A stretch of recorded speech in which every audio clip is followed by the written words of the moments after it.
And our watershed health is something that can be scored and something that can be quantified. Here's an image of the 2025 Chesapeake Bay Watershed Report Card.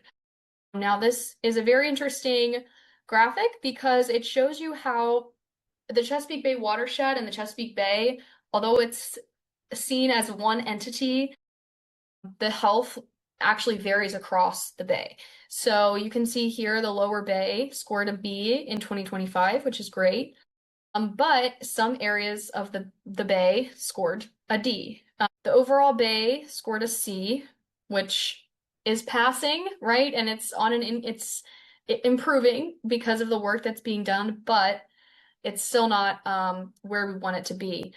You can see here that there are indicators used to assess the health, that nutrient levels, walkability, water clarity. This is a really interesting report that's done.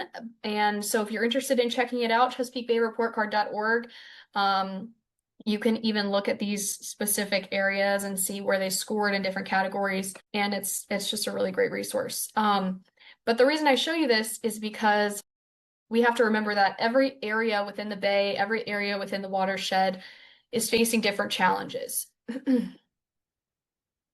So why is the gunpowder important? This is a brand new map that's actually just recently been created to help represent where Gunpowder Valley Conservancy operates. So I believe you were the first group that is getting access to seeing this graphic, so really excited to show it to you today. The green area here is the Gunpowder River watershed, meaning that rainfall in this area is going to end up in the Gunpowder River. So one of our participants here lives in this watershed. If you live up here in Harford County, you weren't in this watershed, but you're adjacent to the watershed, so right around the corner from you. Why is the Gunpowder River and the Gunpowder watershed important? Well, it's our connection to the Chesapeake Bay because the Gunpowder River flows directly into the bay. And more than half of Baltimore City's drinking water actually comes from within the Gunpowder watershed. So Pretty Boy Reservoir and Loch Raven Reservoir are two major drinking water sources for Baltimore City and Baltimore County. And so the health of the Gunpowder watershed is incredibly important and directly links to public health.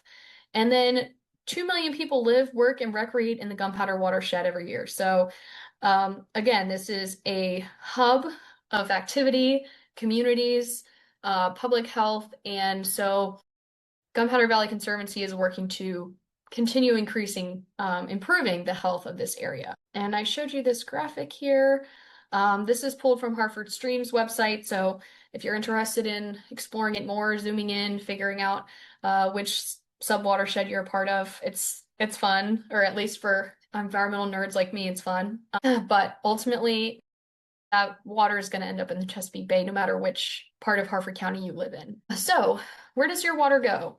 Here is a very simplistic graphic that shows what happens when it rains and how increased impervious surfaces result in increased runoff and increased pollution.